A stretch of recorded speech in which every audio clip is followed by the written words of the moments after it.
grab your cup of coffee, grab your cup of tea, grab whatever it is that you want and sit down and settle in to this next conversation on the Speaker Driven Business Podcast. This conversation is with a colleague of mine who I've known for over 15 years because we embarked on our coaching journey together. Cameron is now a main stage speaker across the United States and with a number of engagements under his belt from around the world. But brings a very different element to it in that he plays a grand piano and now a guitar on stage and brings in the music that he's written. There are some incredible insights, some incredible conversations, some incredible things that you can take on and do straight away. And if you listen towards the end all the way through, you'll also hear him speaking into some of the lyrics that he plays on stage. This is a great conversation with someone who actually brings a different approach and yet has the fundamentals that we all need to know and understand. It's a crazy life of adventure from a young kid in Outback Australia with a graduating class of 11 through to where I met him, getting our coaching qualifications in Melbourne, Australia, and then into selling everything and traveling the world. This conversation talks about where that decision has taken him, and I know you're going to get so much out of it. If this all ended today, what haven't you done that you wish you had? For me, it was delivering a talk with a grand piano on stage. I had no idea how to play the guitar at the time, and so piano was the only one. I got booked for one in Australia a couple of years earlier, just before I left, and a couple of days before the event, the whole conference got cancelled. And that crushed me. For the next couple of years, I just kept the two separate. I continued writing, continued creating on the music side. And I continued coaching and training and speaking on the professional development side. And that day, it was, all right, if you really want this, go and make it happen. And so I just reached out to anyone who'd listen, and rejection after rejection after rejection.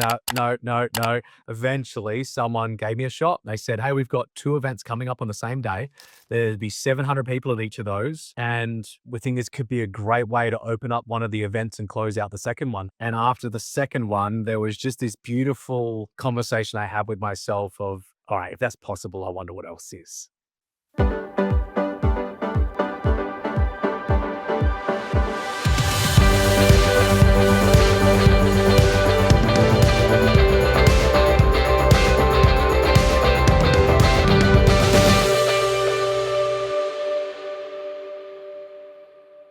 I am really thrilled to welcome Cameron Atlas to the Speaker Driven Business Podcast. And I'm kind of a little bit excited about this because Cameron and I met well over a decade ago, quite some time ago, when we were both doing our coaching studies.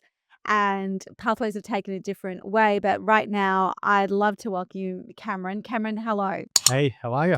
I'm really good, really good. So let's start off with, because people might have a misconception we're kind of neighbors because I just said we've known each other for so long. Where in the world are you right now? I'm in my home in Austin, Texas. Amazing. And how long have you been in Austin, Texas? Austin, Texas, the last couple of years, the US since 2018. Incredible. Now, I want to actually have a conversation around how that move happened. But first of all, Cameron Atlas, the speaker, what are you known for? In your own words, what's Cameron known for? Yeah, the topics usually revolve around adaptability, resilience, continuous improvement, these types of topics. And I guess what I'm known for, it would be that the keynotes I deliver have live music on stage. So grand piano and guitar, and I've written a bit over 300 songs now, and so incorporate those into the talks I deliver, including the stories that I share about how they were written and the insights and lessons, and then usually perform a couple of those during the keynote itself. I love that so much. It's that immersive. I love when an artist takes you behind the lyric and behind the photograph and behind the painting. And I didn't actually realize that was part of the format. I know that you have a grand piano on stage. I'm a childhood tragic, played piano. And so when I first saw you do that, I was like, wow. When did you first do it? Because I remember actually going up on socials when you first did it. And I remember thinking that was so different. So I'd love to know when you first did it, how that came about. Yeah, so I was on this journey around the world. I'd sold everything that I owned and was staying in these places with grand pianos in them. And I just finished doing some filming in Colombia in South America and had spent 3 months there, was creating the soundtrack for that short film that I'd filmed there with nature and beautiful parts of Colombia on a grand piano in Argentina, in Buenos Aires. And the first week I was laying down on the bed one day, I wrote a few songs in that first week as well. And this question popped into my mind out of nowhere of, if this all ended today, what haven't you done that you wish you had? Oh, I love that And such question. a great question because I mean, we could talk about this back like what, 14, 15 years ago. The little exercise was imagine yourself on your front rocking porch at 80 years of age. What's your life been about to be great? And that's a fantastic thing to ask. And it can lead to some complacency Yes. because if you think about it, oh, I've got plenty of time to make that happen. I've got 10 years, 20 years, 30 years, 40 years, 50 years. But if you're gone today, like what haven't you done that you wish you had? I And love for how that me, brings it into focus. Like, it's like it you and really I both did does. that training and we all did the exercise and what's your perfect average day and everything like that. But when you Yep. actually say, if you died today, if it all ended today, what would you regret? Like, I'm literally sitting here going, forget the speaking conversation. I want to go there. Let's keep the speaking conversation. But yeah, so Yeah. I love the way that brings it into focus. So yeah, so incredible. So what did that bring up for you? Yeah. Yeah. So for me, it was, I mean, it immediately, there wasn't a hesitation. And this is where anyone who's listening to this, if you have an answer straight away, go in that direction. Like go and explore that. Why is it there? Because there's usually going to be something there that is missing if you don't end up executing on it and be Yeah. starting to dedicate at least some form of time towards it, even if it's not a full time. For me, it was delivering a talk with a grand piano on stage. I had no idea how Mm. to play the guitar at the time. And so, piano was the only one. I got booked for one in Australia a couple of years earlier, just before I left. And a couple of days before the event, the whole conference got cancelled. Oh, And it was the first one that I was meant to be delivering with a grand piano on stage. So I was a little boy from Outback Australia, super excited about, achieving what I dreamed of achieving. And that crushed me because yeah. I thought that was finally coming to fruition. Like there was, yeah, this is finally happening. This is finally my dream coming to life. And at that time it was, nope, see ya. See you And later.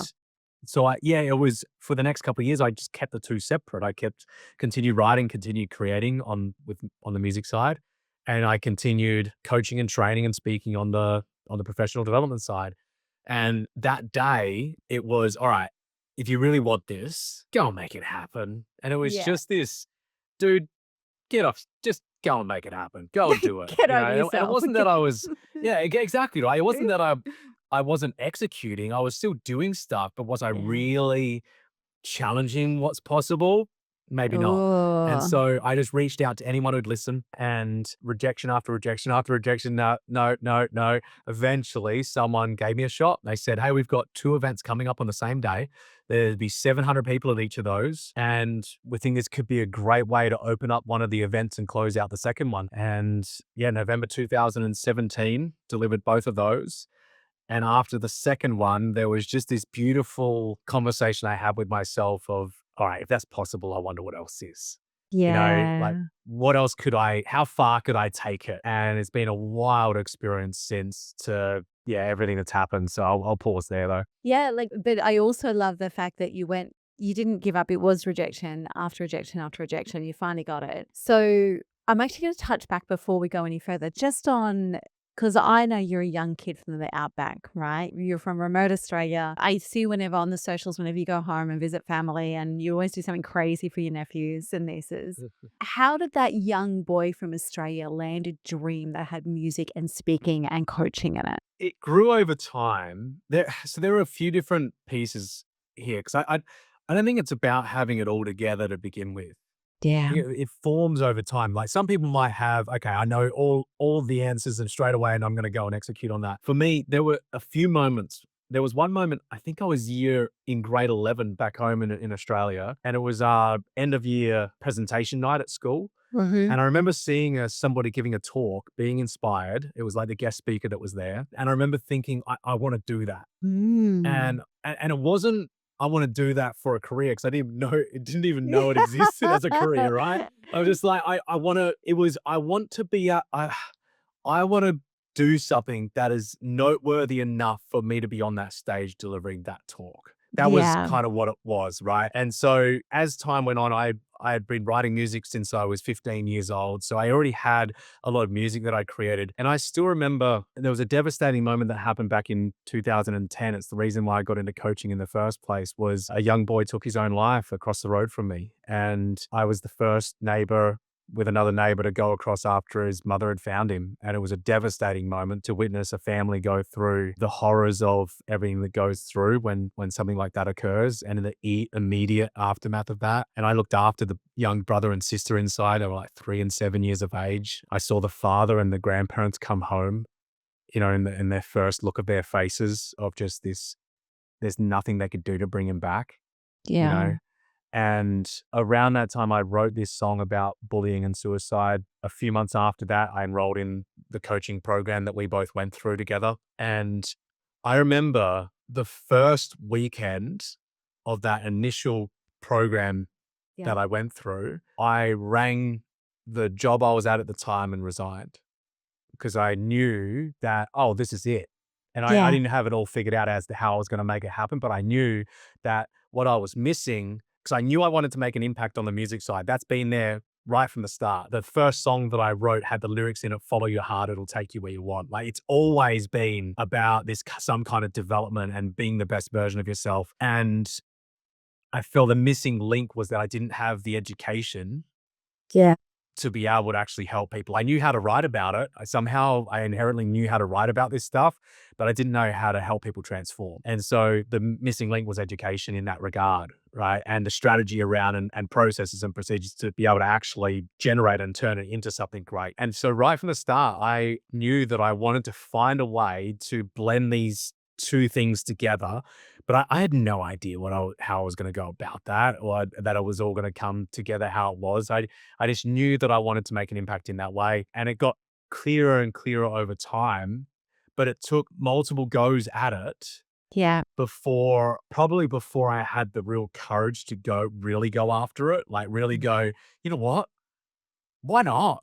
Why not? Like, why can't I have a grand piano on stage? Why can't I deliver a talk and, utilize my own music for that and deliver it in a way that inspires people around the world? And so that took time though. It took years. Yeah. Years and years and years. I could definitely shorten it this time around. Like, next time I just go, there's so many, Just go so many there. lessons, right?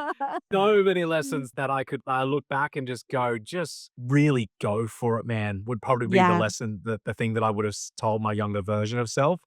But at the same time, I needed to go through the pain and the challenges and the setbacks and the not knowing and the confusion and the overwhelm and the procrastination and all of these different things in order to be able to get to a point where I'm able to really go after it.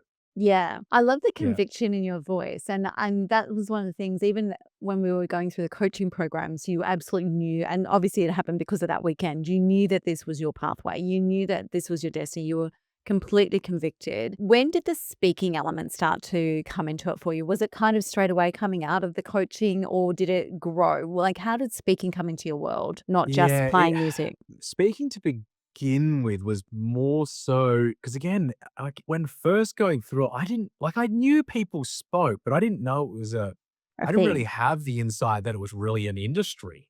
Yeah. And how massive the industry is, right? How incredible the industry is. For me, speaking to begin with was a way of generating opportunities for the coaching side of the Yeah. business.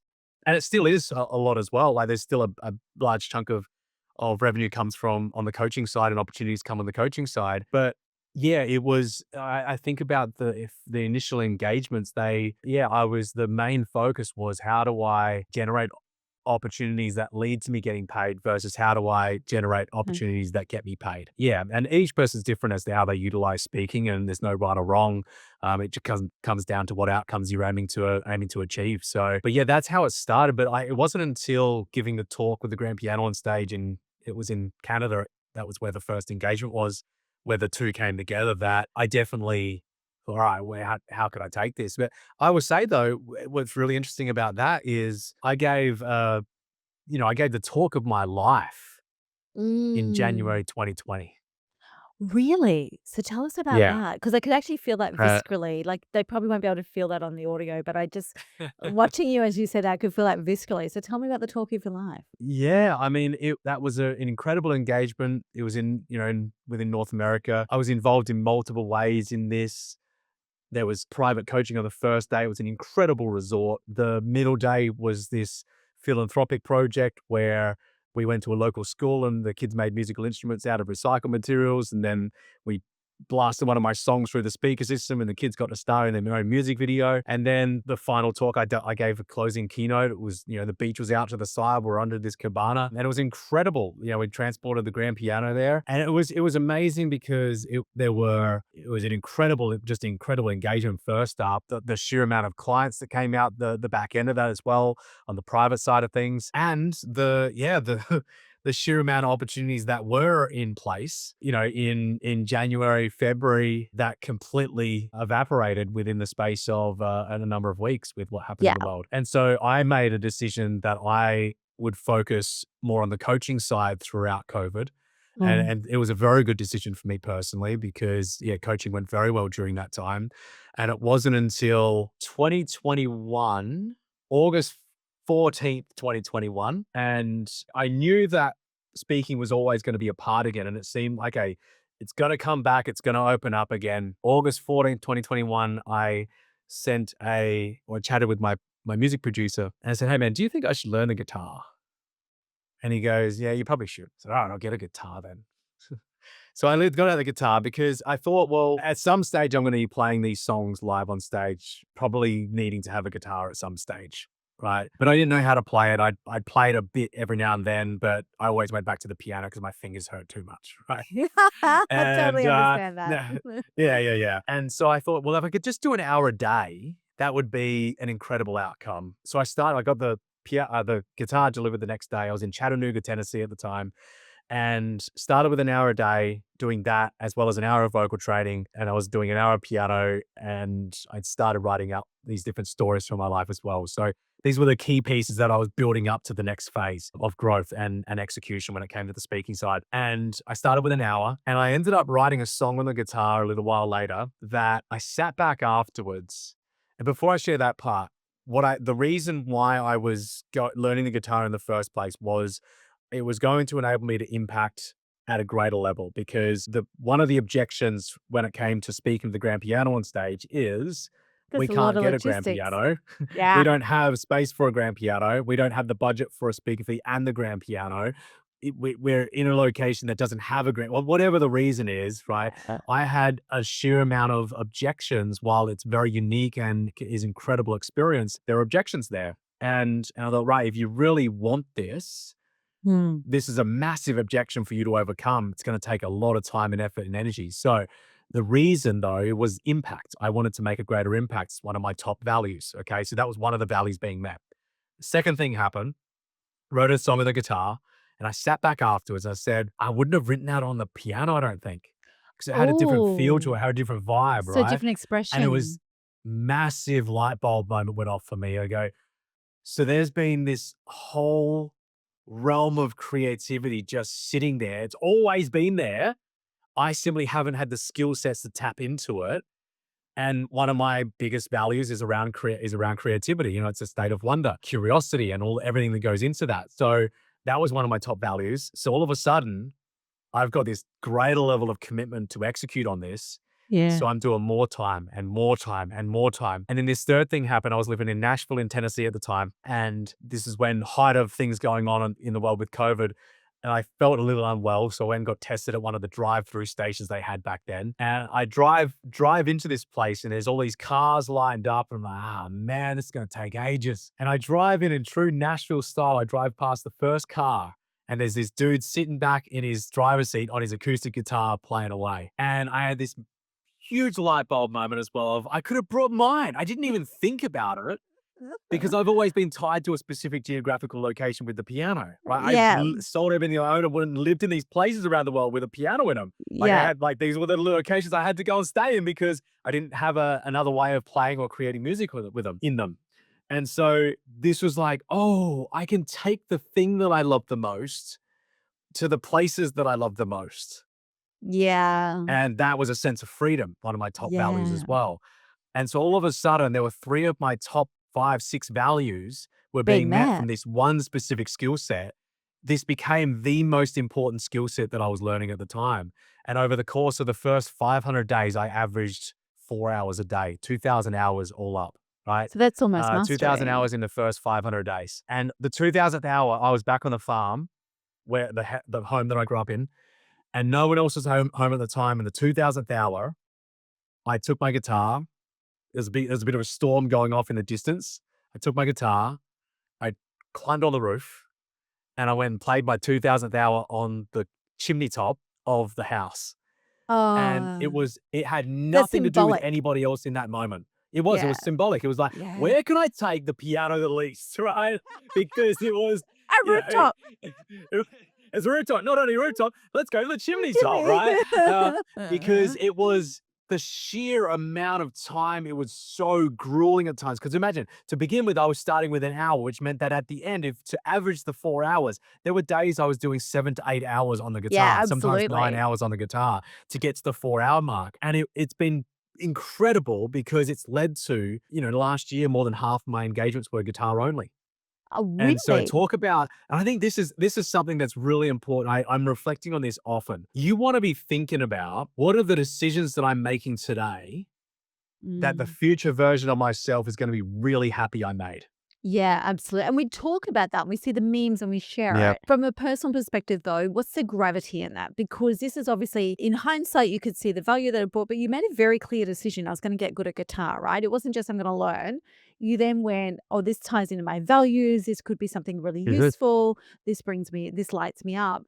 So, yes, we say that. And yes, we hear that. And the memes are all over social. What does it actually mean to you, though, when you are going to make a decision? What does that actually mean? So give me a little more clarity. What does it mean, as in, what does it mean So, afterwards, like the result of it? Or yeah, what does it so the mean in the result moment to make the decision? in the moment of making the decision, let's go both. In the moment of making the Yeah. decision, how does that tie into the decisions you make? And then when you get to the 2000th hour and then half your Yep. engagements, how does it show up in that moment? Yeah, got it. Okay. So to begin with, the way I go about making decisions, it's incredibly intentional.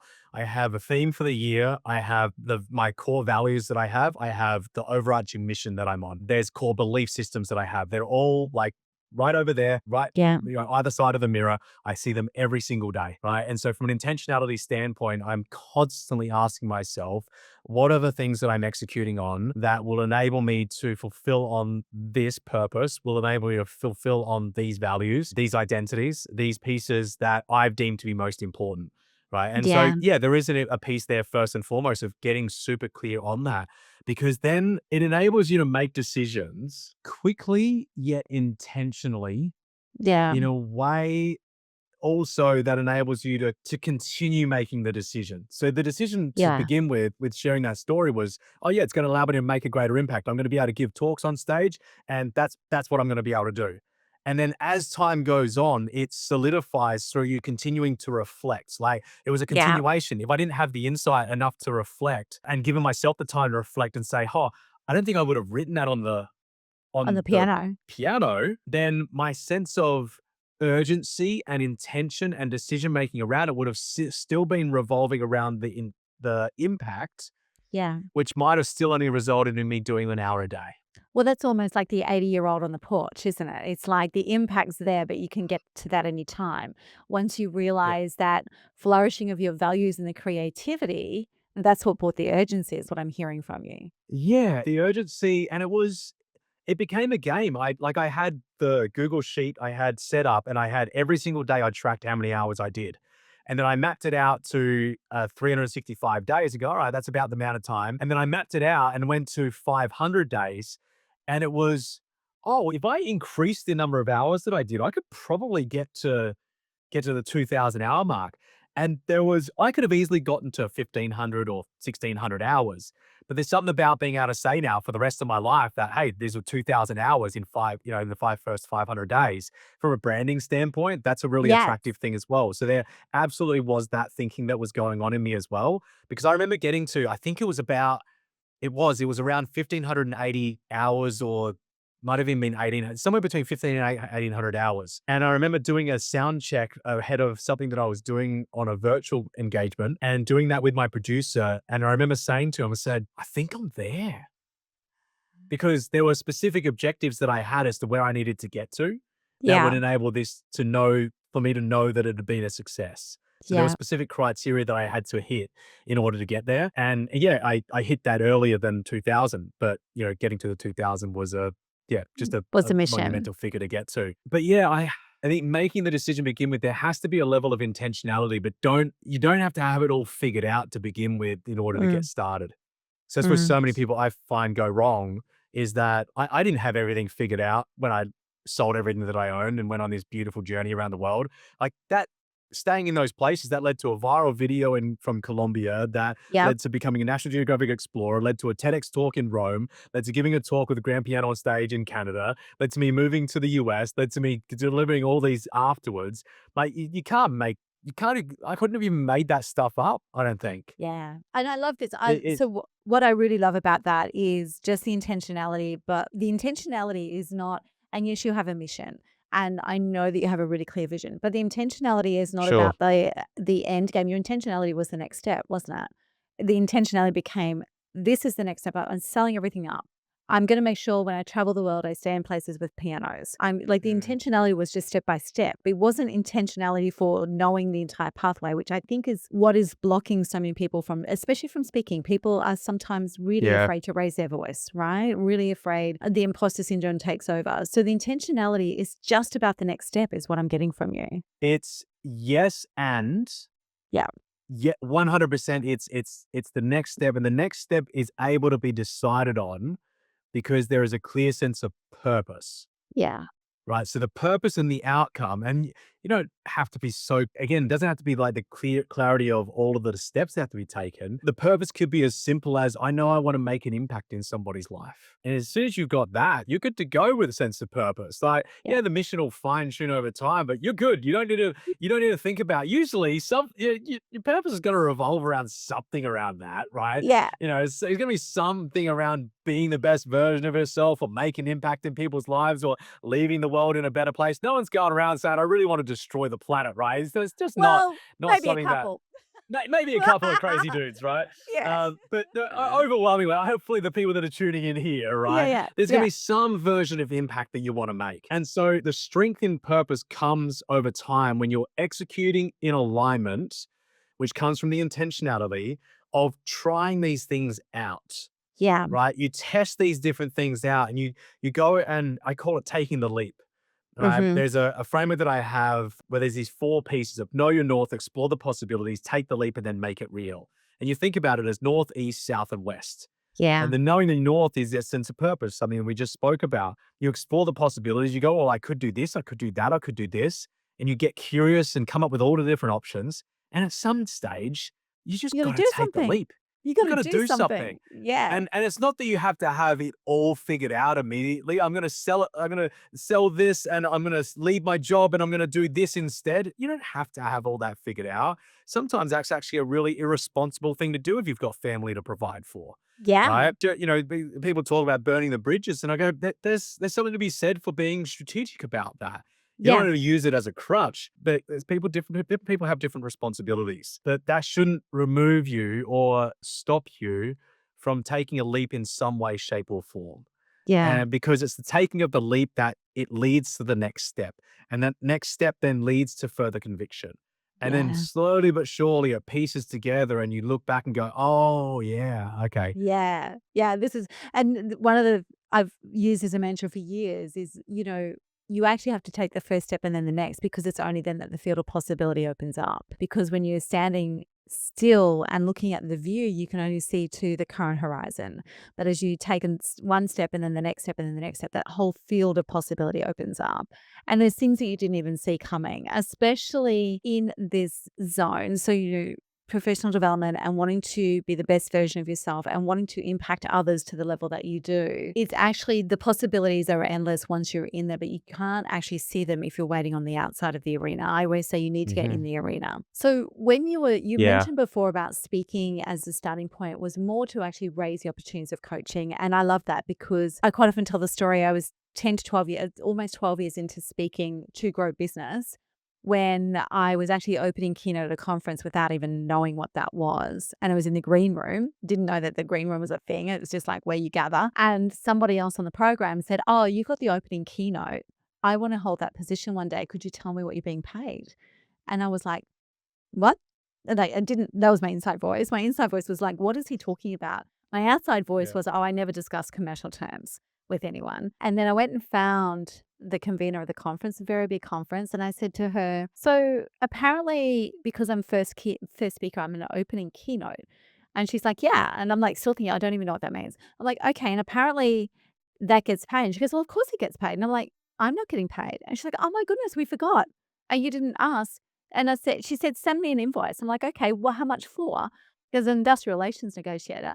And she goes, "10K, will that do?" And I'm like, "Yes, sure." Yeah. And I'm walking away going, "What just happened?" Right? So very, That's very classic. similar. And I think it's actually because we build the muscle of speaking. Like when you're actually, when you're actually doing it to be in service to an audience so that you can actually bring them into your world, you really do build that muscle of speaking.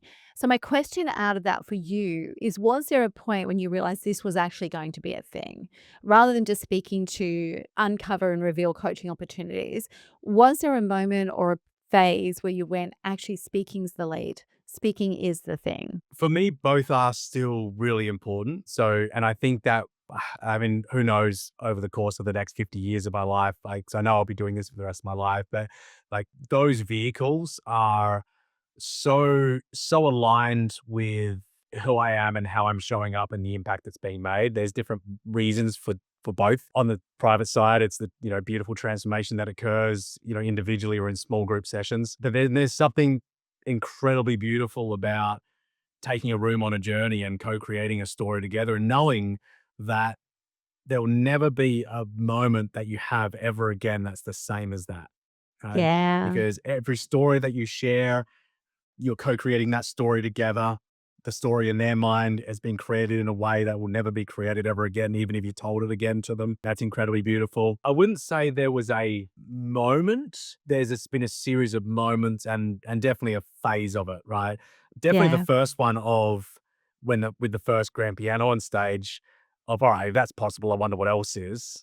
And that's just fueled this insatiable curiosity about, all right, what Where about do I this or take what about this? that? And since then, there's just been crazy events, crazy stuff. And yeah, I feel with on the speaking side, it's an opportunity to make impact on a I say with a grander sort of like on a grander scale, because there's depth that you get to go into in the coaching space that doesn't necessarily get to happen on the speaking side. But there is something incredibly beautiful about somebody coming up afterwards. And I love when this happens of somebody saying it's like you were talking to me. Yeah. And that's pretty incredible to be in a room of hundreds of thousands of people and being able to share in a way where many people in the audience Feel like that. gets the insight they needed to be able to move them forward. And so for that reason, it makes so much sense. And I mean, just thinking from a speaking standpoint, if you can, this is the way I look at it. If you can create something that's both unique and valuable, there's not many industries in the world where you can just basically do whatever you want. Like, I mean, it really comes down to, just can create some. you, it's unique. And the Yeah, big thing is, are you adding value, right?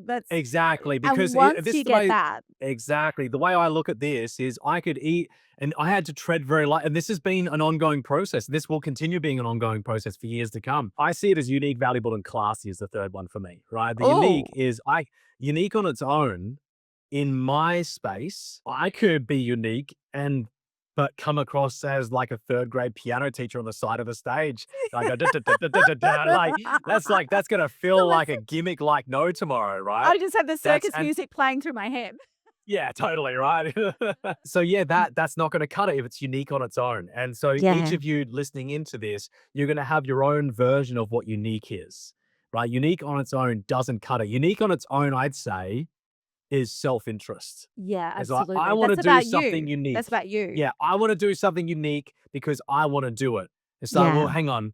How are you positioning that and shaping that and creating that in a way that then creates the value that enables somebody else to transform or grow or evolve or have a key insight or be entertained, whatever the thing is. And then the third one is the classy of it, is that there's yet to be a keynote that I've delivered when it comes to the piano that's not a grand piano on stage. Yeah. Because and you only have to look on stage, and if you've got a digital piano there with the chords all out, and it just doesn't look as good, right? No, not at all. I've got a digital grand that I have, it's officially a digital piano, but it looks just like a grand. It looks stunningly beautiful on stage. I've done a number of those in Nashville. Is one that I get and will utilize there. So the classy component, and because someone just asked me that 3-4 days ago when about a talk that I'm potentially delivering, and I said, "Oh, could we do it with the digital piano?" I said, "Yeah, it's either a grand piano, and if not, well, let's just use the guitar."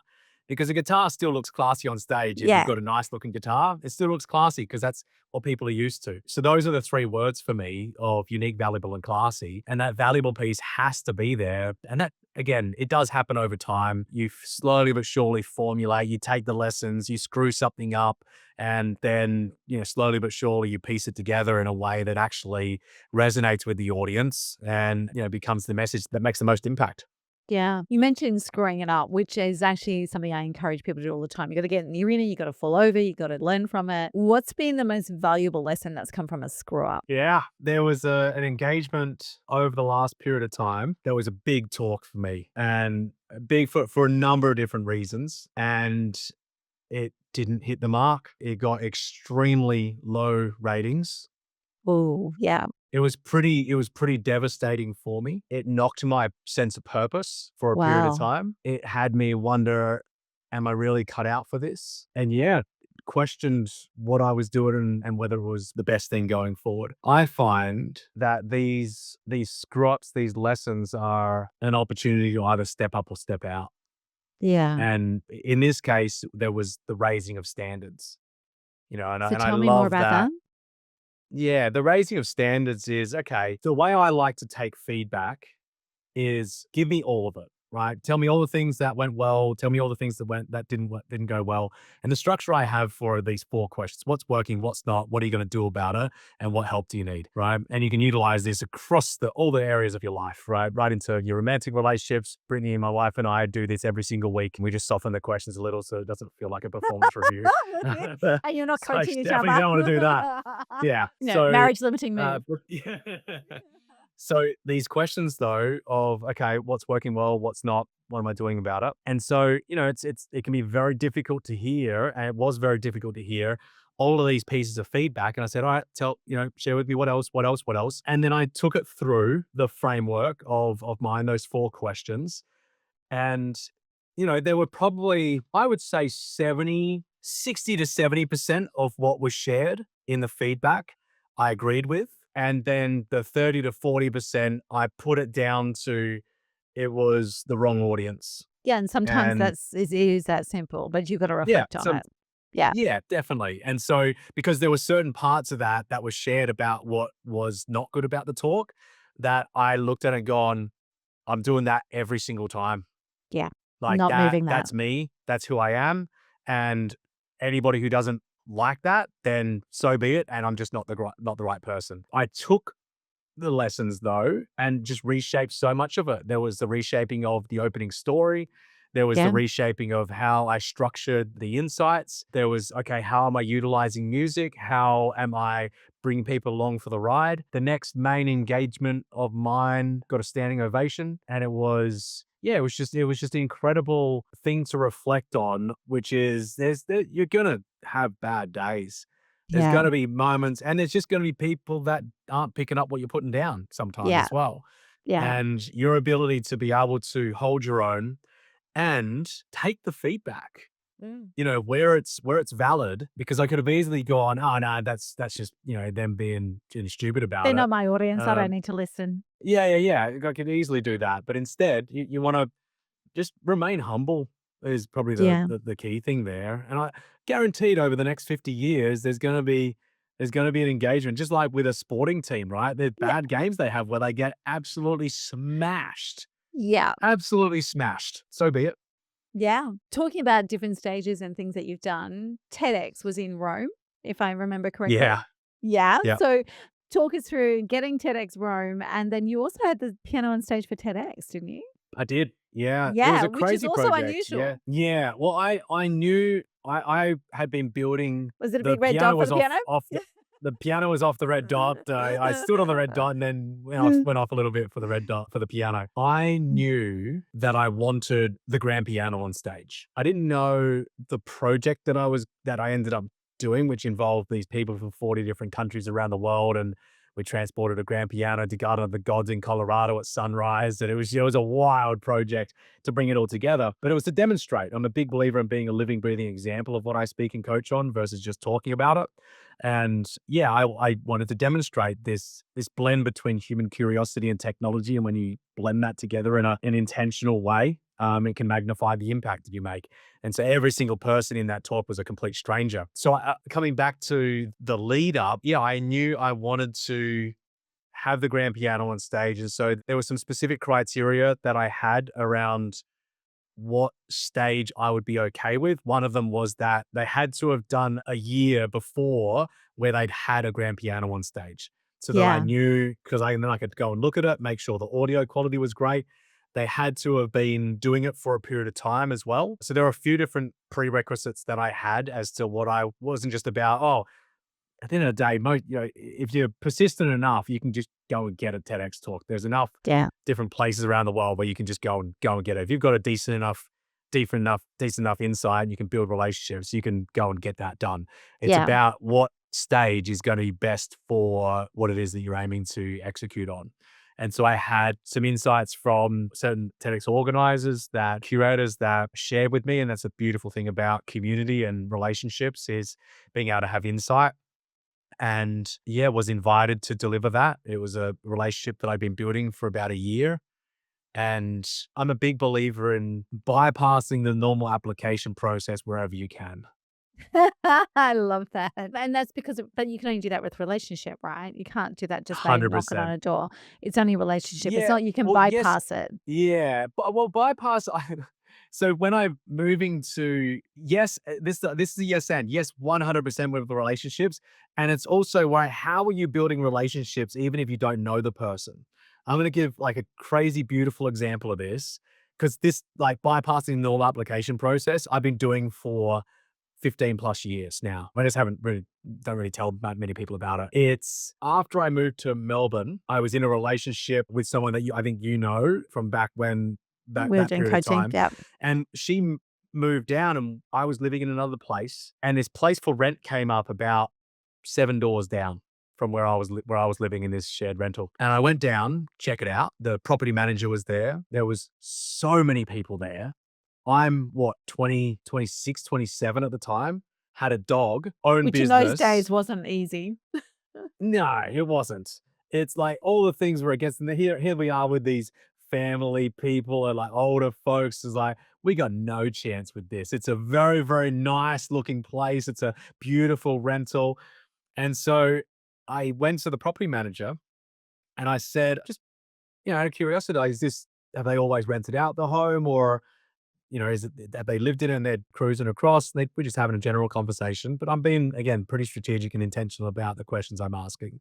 I found out that they had been living in the place and they were, about to head off. And so I wrote a letter, and the letter had photos of myself, my girlfriend at the time, and Ellie, the dog. And in it was, pieces about each of us, values, and then it came to the dog. Some of them was, I love long walks along the beach, in brackets, cliche, I know, but it's true. Another bullet point for the dog was, I still hold the Guinness World Record for the most amount of dog food eaten in X amount of time. Right. I just went to town on it. And I just called out the objection The that was going prep. to be Yeah. there. Yeah. Right. There was an objection there. And what I did is I folded up the letter, popped it in their mailbox because I knew that they were living I was there, and wrote on the front that said, "To our neighbor." I got a oh. call from the owners of the place. We went and sat at their kitchen table for 2 hours that night before they'd even spoken to the property manager. And then all that had to happen was because they said, "Oh, we wish we'd just gone, and put it out there for you to be able to, do it directly with you immediately." But that was an example of, they didn't know us. But it's like, how can you bring some form of an association, whether maybe it is getting introduced by somebody, but otherwise, how are you marketing or selling in a way that enables you to build the relationship really quickly? Yeah. I'll give another example of this. Just last week, I was at an event and there was a puppy playpen at this event. And I know there's event professionals that are at this event, and I met a few different people, and there's a couple of different opportunities. And on the final day, at about 1, 2 o'clock in the afternoon, I just go, well, I know I've got a dog and We just got a dog recently a few months ago. So I just went and hung out at the puppy playpen every now and then. One, I get to go and hang out with puppies. Two is then other people are bound to come through at some stage, and probably there's going to be some form of a commonality there. And lo and behold, someone came in, we had a conversation and start talking about what we're doing. And she said, "Oh, are you available in November for there's an engagement that I think you could be really good for." And we ended up talking for half an hour afterwards. And yeah, we'll see, that's like literally 3 days ago. That's an example of that, right? Of Yeah. how are you bypassing the normal cold reach out, for example, and you're just like everybody else. Yeah. Like, how can you bypass that? It's not necessarily a physical application process necessarily, but like, how are you constantly looking at bypassing it? It's how I've continued to approach relationships. Yeah, it's one of the things I said with one of our private clients just recently, because there's a lot of outbound hustle, as you know, when you're first starting, before you're actually getting that reputation and on the big stages. And I said to him, "What are the rooms you want?" And he was talking to me about it. And so we'll start showing up in them as a participant, start showing up in them as somebody in the room, start building that Mm. trust because it will accelerate it. So it's kind of the same sort of principle. Gonna go to, because I could talk to you all day. It's been like over a decade and I could still talk to you all day long. Can I actually just a couple of really direct questions? I want two different stages. What's been the biggest and what's been the best stages that you've done from a speaking entertainment perspective? Mm. One's the biggest, one's the best. Biggest is around 1,500, Yeah. 1,500 to 2,000. I'm really excited about, there's one coming up in Nashville. The conference has 6,000 people and there'll be, yeah, probably anywhere from 1,500 to 3,000 at the keynote itself. So that one, when you talk about from an excitement standpoint, I'm most excited about what's coming up. That's coming up in September. And yeah, I'm absolutely pumped for that one. That for a couple different reasons. One reason I'm not able to share on publicly, but the other reason is, yeah, just the ability to be able to again have be one of the main stage keynotes and to have the beautiful setup on stage with the live music and being in Nashville, Music City is just a pretty Yeah. incredible thing. I'd say the best, there's two engagements that come to my mind. One that I was sharing before that I did in, under the cabana, and that was an incredible one because, yeah, just the location was amazing and how we pulled it all together was amazing. There was one earlier this year, though, that I just really enjoyed. It was with the credit union it was again in Nashville. That one got a standing ovation. And I had the CEO come up to me no, it was, the following morning we had a conversation, him saying they've been running that event for, I think 11 years, 10 or 11 Yeah. years and that he had multiple employees and guests come up afterwards saying, "I've been coming to this event the whole time, and Karen was by far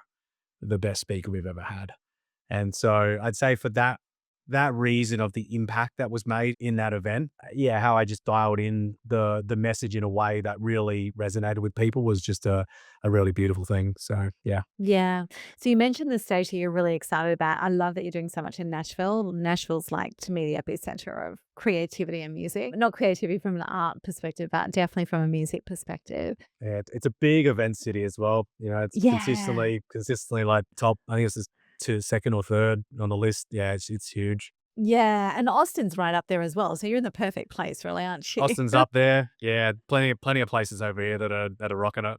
So you're talking about that stage that's got you excited. What is the next part of what you're doing from a craft and delivery perspective that's got you excited? Like, where is this next challenge sitting? You did the guitar, you did your 2000 hours. What's the next bit that's got you excited from a craft perspective? I do look forward to this one. Isn't coming up anytime soon. I really look forward to delivering a keynote with a full rock band on stage. Wow. Yeah, Hands up, I'll because some fly of over. these because some of these songs, like they rock out, like these are rock songs, right? And it's beautiful to play the acoustic version on the piano or the guitar, and I can see it. And I know there's something about being able to really visualize it. I go, oh yeah, it's just a matter of time before that happens. Yeah, it's already And here. yeah, It's just now timing. yeah, exactly, exactly. And so I would say that of again, there's just a couple that I know how that's gonna resonate from an audience standpoint of it just being, "What?" Yeah. You know, What had uh, just happened? yeah, just being able to deliver killer insights, but then be able to be full rock performance on stage at the same time. So yeah, I'm really excited about that. Yeah, that'd be number one. Yeah, absolutely. I'm excited about it. So can you just like move that timeline through and we'll just all Yeah, for rock up sure, for for that, sure. right? Because I love the immersive experiences. There's someone I've been working with here in Australia who they actually open as a full band, but actually co-create a song for the event with the audience in real time Yep. within 40 minutes. Very And that's nice. incredible. And we've got another client who is actually, she takes the executive team and the C-suite team and creates and turns them into a flash mob for the opening, which is totally Yeah. unexpected because of flash mob. And then you realize it's the CEO and the ELT team. And like, so I love this immersion. How much do you think this multisensory experience that you bring adds to the experience of the audience? Like, how important is that? I know it's important to you. What do you think it Mm. brings for the audience? You know, I just this last week of being at this event, a woman came up to me. I was just on my laptop at the table, and she said, "Oh, can I talk to you for a moment?" And I said, "Oh, sure." And she sat down, and she was at an event that I spoke at in October last year, I think it was. And yeah, of her just sharing how impactful it was, how inspiring it was for her. It's for me, I think there's a number of key aspects to it, right? Because one, it's demonstrating going after it, Yeah. whatever that is for somebody, whatever they've been thinking of, whatever they've been dreaming up. That if a boy who grew up in outback Australia had like 11 people in his graduating class that had singing lessons over the phone because there wasn't a singing teacher anywhere near where he grew up, like can build to where he is today.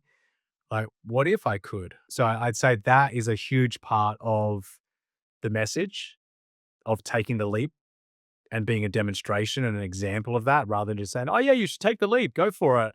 But then am I really, really taking the leap, right? So that part, and that was beautiful to have that experience with her and her sharing about how it's inspiring her. And then the second is there was another woman at this event that we were on the baseball field. We went and had this beautiful experience and got to go down in the batting cages and have some swings at the bat. It's the first time I've ever been thrown a baseball before. And we were having a conversation in a circle and she's looking at me and she goes, "I'm pretty sure I know you." And I said, "Oh, I really like," she goes, "Yeah, I think I know your story." And I go, "You know what? Fill me in. What's my story?" Right. And she starts listing off a few. I go, "Yeah." Then the reason I share this part is that there were pieces of the story that involved the music. And Oh, so I would say from it being memorable for people in terms of some of the insights that I shared, yes, the story that I share about my own personal story, but within there are lessons. Within there, there's a song that I wrote during COVID because I got stuck boarding my flight in Amsterdam and wasn't allowed to board my flight to get to where my producer was in Bosnia and Herzegovina. And I was meant to be allowed to go, and I just got blocked from boarding my flights. And so I got stuck in Amsterdam for a week in the middle of COVID. And I ended up writing a song about it. And it's this song called Wondrous Encounters. And the Wondrous Encounters is about heading into the unknown. And it's a yeah. huge part of the talk that I deliver. The Edge of Possible is the main talk I deliver right now. And so sharing that talk, that story, and then driving it home with the lyrics of breathing in and out again, I find myself in an unfamiliar situation. Yet something seems so right about not knowing what comes next. In the unknown where the magic lives and all things start, in the unknown where a life well lived feels right at home. What wondrous encounters, a magical ride, a life worth living out here in the wild, where knowing too much can be a curse of its own and far too little where ignorance grows. So there's lessons within that song, right? There's Yeah. insight within that song. And when I share the story and do it in a purposeful, intentional way, and then drive it home with a song itself, at least what I'm finding from the feedback is that it helps people remember it. It's Yeah. memorable, you Yeah. know? And there's a whole, the whole good old saying of people won't remember what you said necessarily, what you did, but they'll remember how you made them feel, you know? Yeah. Music has that beautiful ability to make people feel no matter who they are or what they believe. Yeah. Cameron, I'm going to have to wrap the conversation up. What I'd love to know just before we go is for those speakers who are emerging and thinking it's something and holding themselves back, because that's actually probably the majority of people that we work with and who may not have musical talent or poetry talent or, something unique. but know that there's a burning need and know that they have a message that they believe will make a difference. What are your words of wisdom as we close this out? What are your words of wisdom to those people who are holding themselves back, yet know that this is important for their next move? Continue to grow your sense of purpose. Develop Mm, a purpose that's bigger than your problems, because there's going to be problems, there's going to be challenges. So keep driving that sense of purpose. Second is that there is an angle that everybody has that can be impactful regardless of where you came from. There is a story yeah. that you have. Just because you don't have a musical talent, for example, there are many speakers that don't use music. Like the overwhelming majority of people don't Yeah. use music, right? That's why you're a little bit It's just unique. yeah, you've got a story. Like, find your story, find the angle, find a way, and start telling your story. Just tell it in every single conversation. You've got an Yeah. opportunity when somebody says, "Who are you? What do you do?" You've got an opportunity to be able to share a bit of your story and start to fine tune how it resonates. And then Yeah. slowly but surely, the origin story starts to reveal itself and what resonates with people. And the third is, man, just get over yourself. Yeah.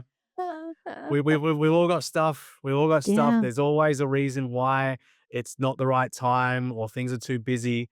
And there's validity to those pieces in certain areas. There are different scenarios that people are going through. I couldn't have sold everything I own and traveled around the world if I had a wife and 3 kids, right? Yeah. We would have had to find a different way to be able to get to where I wanted to go. You've all got your own individual things going on, challenges, experiences, all of that. Don't be the reason that you didn't fulfill on what you knew was possible, right? Deep down, you know it's possible. Otherwise, you wouldn't be dreaming about it. You wouldn't be, thinking, oh, maybe I should, maybe I could, or knowing that there's some version of this that you're going to pursue. Don't be that reason. Because at the end of the day, that I've learned for my own self is the biggest thing getting in my way is myself, always and Yeah. forever, which means that you've got the beautiful responsibility and opportunity to take ownership of that.